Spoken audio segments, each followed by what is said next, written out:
Hello dear students, good morning all of you dear students. आप सभी लोगों का एसएसटी क्लासेस में स्वागत है। मेरे प्यारे विद्यार्थियों, आज का जो मेरा टॉपिक है, जैसा कि आप देख पा रहे हैं, एनसीईआरटी मैथ्स क्लास 10th त्रिकोणमितीय अनुपात के मान को निकालना। डियर स्टूडेंट्स, मैं एनसीईआरटी मैथ का एक्सरसाइज जो आपका 8.1 है, उसका मैं टोटल वीडियो अपलोड कर चुका हूं और 8.1 के में यूज होने वाले टोटल फार्मूले जो है उसको मैं विथ ट्रिक, ठीक है ना, आपको याद करने की जरूरत नहीं है, ट्रिक के साथ मैं अपलोड कर चुका हूं, जिसका लिंक मैं इस वीडियो के डिस्क्रिप्शन में डाल दूंगा। वहां से आप देख सकते हैं। बहुत ही इजी, 100% समझ जाएंगे आप, कहीं पर कोई दिक्कत नहीं होगा। तो डियर स्टूडेंट्स, आज हम आपको बताएंगे त्रिकोणमिति का अनुपात कैसे ज्ञात किया जाता है। और डियर स्टूडेंट्स, आप जानते हैं ट्रिग्नोमेट्री में त्रिकोणमिति जो अनुपात हैं उनके अगर वैल्यू को आप नहीं जानते हैं तो आप लगा नहीं सकते। कैसे? जैसे मान लीजिए दिया है साइन स्क्वायर 30 डिग्री, फिर दिया है प्लस कॉस स्क्वायर 45 डिग्री। अब देखिए, अब आप इसको तभी लगा सकते हैं, अब बोर्ड एग्जाम में आते भी हैं, इंपॉर्टेंट है, बोर्ड एग्जाम में आते भी हैं। ट्रिग्नोमेट्री से 12-14 नंबर आता है, 2 नंबर का या 3 नंबर का, ये इस तरह का क्वेश्चन आता है जो बहुत ही महत्वपूर्ण है। हाईएस्ट डिस्टेंस से कहने का मतलब है, यदि ये वैल्यू आपको पता नहीं है, साइन 30 का वैल्यू क्या होगा, कॉस 45 का वैल्यू क्या होगा, इसको रखेंगे, स्क्वायर करेंगे तभी निकलेगा। तो कहने का मतलब है हमें ये पता होना जरूरी है, ज्ञान होना चाहिए, हमें याद होना चाहिए कि साइन 30 क्या होगा, कॉस 45 क्या होगा।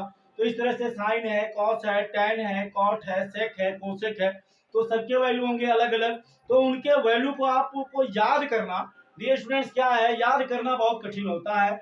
हम आपको बताएं एक चीज, ये एकदम प्रैक्टिकली है। क्यों? क्योंकि मान लीजिए आपने किसी के वैल्यू को याद किया 1/√2, सपोज करो आप, अब आप एग्जाम में बैठे हैं और एग्जाम दे रहे हैं, तो आपको आया अरे यार 1/√2, अरे नहीं यार 1/√2 तो शायद 60 का होता है, अरे नहीं 30 का होता होगा, अरे नहीं शायद 90 का, तो आपको कंफ्यूजन बनी रहती है आपका। आप तो इस वजह से आपका सारा कंफ्यूजन दूर होगा और आप बड़े ही आसानी से यहाँ आपको हम इस वीडियो में आपको मान कैसे निकालेंगे ये आपको हम बताने वाले हैं। आप कहीं मत जाइएगा, बड़े रहिएगा और आपकी समझ में 100% आएगा। चलिए, तो हमारा जैसे हम इसको पहले हमारा होता है 0 डिग्री, उसके बाद में होता है 30 डिग्री, उसके बाद में होता है आपका 45 डिग्री, इसके बाद में आपका होता है 60 डिग्री और इसके बाद में होता है 90 डिग्री। इसके बाद भी होते हैं, लेकिन आप अगर इतना का वैल्यू आप मान निकालना समझ गए हैं तो आपको बाकी आसानी से निकल जाएगा। कैसे निकलेगा उसके लिए भी हम, जब वो आएगा वो टॉपिक, ठीक है, वैल्यू का, तो हम आपको उसको भी निकालना विथ ट्रिक बता देंगे, आपको कहीं कोई दिक्कत नहीं होगा। 90 तक आपको पता है, फिर आगे आप फार्मूला से निकाल लेंगे, दिक्कत नहीं होगा, ठीक है ना। तो देखिए मेरे ये जो है ये लास्ट में 90 आया। अब आप देख सकते हैं शुरू 0 से हुआ, तो यहाँ हम 0 ही रख देते हैं, फिर यहाँ 1 इसको काउंट करते हैं, फिर यहाँ आ गया 2, फिर यहाँ आ गया 3, फिर यहाँ आ गया 4, ठीक है ना। अब देखिए 0 से शुरू हुआ तो 0 से हमने इसका काउंटिंग किया, 0 1 2 3 4, ठीक है ना। अब हम क्या करेंगे, लास्ट टर्म हमारा क्या है 4 है, तो 4 से सब में हम भाग दे देंगे, ठीक है ना। क्या करेंगे, भाग दे देंगे सब में, ठीक, हमने सब में 4 से भाग दे दिया। अब हम इसको क्या करेंगे, काट देंगे। तो 4 का डिवाइड आप 0 में करोगे तो आपको मिलेगा 0, ये तो कटेगा नहीं, इसको आप काटोगे तो 1 आएगा, ये 2 आएगा और ये आपको मिलेगा 1/2, ठीक है। ये तो कटेगा नहीं, इसको आप काटोगे तो क्या आएगा, 1 आएगा, ठीक है। अब हम क्या करेंगे, काटने के बाद जो आपको मिला है इस सब का स्क्वायर रूट निकाल देंगे, ठीक है। जो कटने वाला था काट दिया और काटने के बाद में क्या निकाल दिए, स्क्वायर रूट, ठीक है, क्या निकाल दिए, स्क्वायर रूट, ठीक। अब देखो, अब यहाँ हम लिख देते हैं, ठीक है, स्क्वायर रूट अब निकालेंगे और बड़े ही आसानी से हम वैल्यू को प्राप्त कर लेंगे, कोई दिक्कत नहीं होगी। बस आपको थोड़ा सा समय देना होगा, थोड़ा सा दिमाग स्थिर करना होगा और आपकी समझ में 100% आएगा, बिल्कुल कोई कंफ्यूजन नहीं होगा और होना भी नहीं चाहिए, क्योंकि इतना शानदार और गजब का ट्रिक है कि आप आसानी से सारे वैल्यू को सीख जाएंगे और याद करने की जरूरत आपको नहीं होगी और आप आसानी से सभी वैल्यू को निकाल देंगे, ठीक है ना। इसको हम अब खींच लेते हैं, ठीक है, ये आपका हो गया, ठीक, बिल्कुल आपको कहीं पर कोई भी प्रॉब्लम नहीं होगा। ये आपका हो गया साइन का, ठीक, इसके बाद में आपका हो गया कॉस का, इसके बाद में आपका हो गया tan का,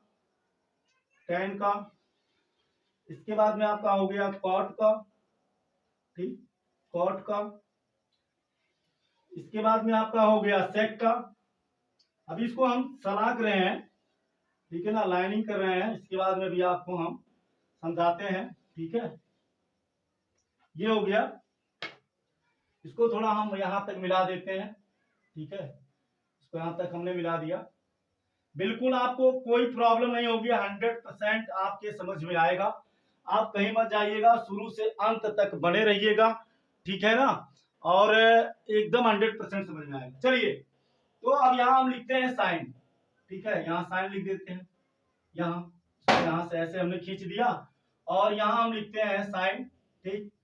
इसके बाद में देखिए इधर हमारा क्या है, कोण है, ये क्या है, थीटा एंगल, इधर हमारा क्या है, कोण है, और इधर की ओर हमारे क्या है, ये सब, तो साइन हो गया, ये हो गया कॉस, ये हो गया टैन हो गया, ये आपका, ये हो गया टैन, ये हो गया कॉट, ठीक, और ये हो गया आपका सेक, और ये हो गया आपका कोसेक, ठीक।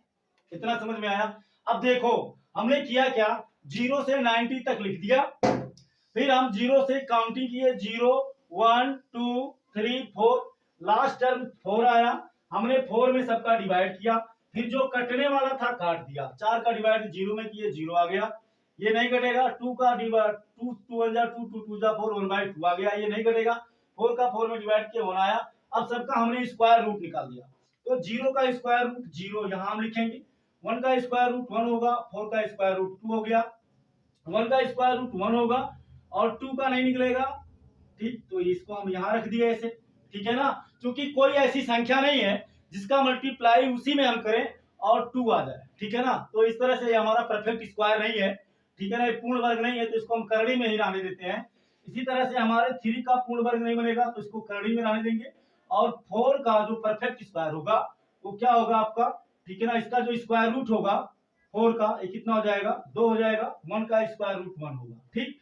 अब इसी को हम उलट देंगे, इस 1 को हम यहाँ रख देते हैं, इस रूट 3/2 को हम यहाँ रख देते हैं, ये यहीं रह जाएगा, ठीक है ना, फिर इस 1/2 को यहाँ रख देते हैं, और ये 0 को हम यहाँ रख देते हैं। एक बार फिर से, बस यही 2 लाइन इंपॉर्टेंट है, इसके बाद कोई दिक्कत नहीं। हमने इसी को उल्टा रख दिया, इस 1 को हम यहाँ ले आए, रूट 3/2 को यहाँ रख दिए, अब ये यही बचा तो यही आ गया, इस 1/2 को यहाँ रख दिए, 0 को यहाँ रख दिए। अब देखिए आप समझ सकते हैं, साइन 0 का वैल्यू 0, साइन 30 का वैल्यू 1/2, साइन 45 का 1/2, साइन 60 का रूट 3/2, साइन 90 का 1 हो गया, cos 0 का वैल्यू 1 हो गया, cos 30 का रूट 3/2 हो गया, cos 45 का 1/2 हो गया, cos 60 का 1/2 हो गया, और cos 90 डिग्री का 0 हो गया। बात समझ में आ गई। अब देखिए आप ये पढ़े हैं, अब इसके बाद tan निकालते हैं। अब आप ये जानते हैं, आप पढ़ चुके, tan थीटा बराबर होता है sin थीटा बटे cos थीटा, होता है ना, तो tan का इसी में हम देखेंगे, तो इसमें sin का वैल्यू क्या है, 0 है, और ये अपान 1 है, ठीक है ना। अब 1 का भाग जब आप 0 में दोगे तो 0 आ जाएगा। इस पे आते हैं, तो इसमें sin का वैल्यू 1/2, तो 1/2 हो गया। फिर क्या है, नीचे cos है, तो इसमें cos का वैल्यू क्या है, इसमें cos का वैल्यू क्या है, रूट 3/2 है, तो रूट 3/2 हो गया, तो 2 से 2 कट गया, क्या आया, 1 आया, नीचे 1 रूट 3 आया, तो हो गया 1/√3, ठीक है। इसमें आते हैं, ठीक, 1/√2, इसमें आते हैं 45 में, tan 45 का, तो tan 45 में sin 45 के वैल्यू का और cos 45 के वैल्यू का डिवाइड करेंगे, तो 1/√2 अपान 1/√2, अब 1/√2 में 1/√2 का डिवाइड करेंगे तो कटेगा, हमारा क्या आएगा, 1 आएगा, तो ये 1 हो गया। अब इसमें हम आते हैं, इसमें हमारा साइन का जो वैल्यू है, ठीक है ना, पहले ऊपर साइन का मान, तो साइन का मान क्या है, साइन का मान रूट 3/2 है, तो रूट 3/2 रख दिए, अपान फिर cos, तो cos का वैल्यू 1/2 है, तो 1/2 रख दिए, तो 2 से 2 कट गया, क्या आया, रूट 3/1 आया, और रूट 3 में 1 का डिवाइड करेंगे तो रूट 3 आएगा, तो ये हो गया आपका रूट 3, ठीक। अब देखो इसमें हम कितने का डिवाइड करेंगे, इसमें हमें tan का निकालना है, तो साइन के वैल्यू को क्या रखेंगे ऊपर, तो ये साइन का वैल्यू 1 है, तो 1 हो गया, ठीक है, अपान cos का वैल्यू, तो cos का वैल्यू कितना है, 0, तो 0, अब 0 का डिवाइड 1 में करेंगे तो इनफाइनाइट आएगा। कैसे आएगा आप इसको जानते हैं, नहीं जानते हम आपको बताते हैं, अपरिभाषित है, क्यों, क्योंकि अगर यहाँ हम 0 का डिवाइड 1 में करेंगे, अगर यहाँ हम 1 लिखे तब भी 0 आएगा, यहाँ 2 लिखे तब भी 0 आएगा, 3 लिखे तब भी 0 आएगा, कुछ भी यहाँ हम लिखें और 0 में मल्टीप्लाई करेंगे 0 ही आएगा। अर्थात इसको निर्धारित नहीं किया जा सकता, इसको हम परिभाषित नहीं कर सकते, तो ये हमारा हो गया अपरिभाषित। ठीक है ना, क्या हो गया, अपरिभाषित हो गया। ठीक है ना, 1 में जब 0 का मल्टीप्लाई करेंगे। अब आ गया कॉट। अब आप जानते हैं कॉट बराबर होता है 1/10, कॉट बराबर होता है 1/10, कॉट थीटा बराबर 1/10 थीटा। तो देखिए अब हम इस लाइन में देखेंगे, तो ये हो गया 1/10 थीटा का वैल्यू कितना है, 0 है, तो 0। अब 0 का डिवाइड 1 में करेंगे तो क्या आएगा, अपरिभाषित आएगा, तो ये आपका हो गया अपरिभाषित। ठीक है ना, ये क्या हो गया, अपरिभाषित हो गया। ठीक है ना, ये आपका हो गया अपरिभाषित। ठीक, इसके बाद में इसमें आते हैं, तो उल्टा का मतलब क्या, नीचे वाला ऊपर जाएगा, ऊपर वाला नीचे, तो ये हो जाएगा √3/1। अब इसी को जब हम अब √3 में 1 का डिवाइड करेंगे तो √3 हो जाएगा। बात समझ में आ गई। अब इसमें आते हैं, अब ये क्या है, 1 का उल्टा 1 होगा, क्योंकि 1/1 को आप 1/1 लिख सकते हैं ना, तो 1 ऊपर ये नीचे, तो 1/1, 1 में 1 का डिवाइड करेंगे तो 1 आएगा। इतना तो समझ ही रहे हैं। ठीक है ना, 1 का व्युत्क्रम 1 ही होता है, ये आप पढ़ते आए हैं क्लास 9 से ही। ठीक है, अब देखो √3 है ना, अब आप देखिए √3 को √3/1 है, √3/1 में हमने 1 का डिवाइड किया तो ये आया। अब हम काट का वैल्यू निकाल रहे हैं, तो tan का उल्टा होगा, तो ये हो जाएगा 1/√3, यानी √3 ये 1 ऊपर जाएगा, ये इसका अपान 1 आप लिख सकते हैं, नीचे जाएगा, ये ऊपर जाएगा और ये नीचे आएगा, तो ये हो जाएगा 1/√3। ठीक है ना, बात समझ में आ गई। चलिए आगे बढ़ते हैं, आगे देखते हैं। अब हमारा यहाँ क्या, इनफाइनाइट। इनफाइनाइट का मतलब, इनफाइनाइट का मतलब क्या, इनफाइनाइट का मतलब हो गया, इन्फिनिट का मतलब 1/0। अब 1/0 का जब आप उल्टा करोगे तो 0 ऊपर जाएगा, क्योंकि हमें काट का वैल्यू निकालना है ना, तो इन्फिनिट बराबर क्या हो गया, 1/0। ठीक है, और जब इसका आप उल्टा करोगे, काट का वैल्यू निकालोगे तो उल्टोगे, तो 0 ऊपर जाएगा 1 नीचे, और जब 0 में 1 का डिवाइड करोगे 0 वाले जाएंगे, 0 1 जा 0 कट गया, कितना आ गया आपका, 0 आ गया, तो हो गया 0। बात समझ में आ गई। अब इस तरह से आप देख सकते हैं, काट 0 का वैल्यू अनंत आ गया, यहाँ परिभाषित आ गया, काट 30 का √3 आ गया, काट 45 का 1 आ गया, काट 60 का 1/√3 आ गया, और इसके बाद में काट 90 का 0 आ गया। ठीक, अब हम आते हैं सेक पे, तो सेक किसका उल्टा होता है, कास का, तो इसमें कास का वैल्यू 1 है, तो 1 का उल्टा 1 होगा। अब ये ऊपर जाएगा, ये नीचे आएगा, इस तरह से, तो 2 ऊपर चला जाएगा और √3 नीचे आ जाएगा। ठीक है ना, 2/√3।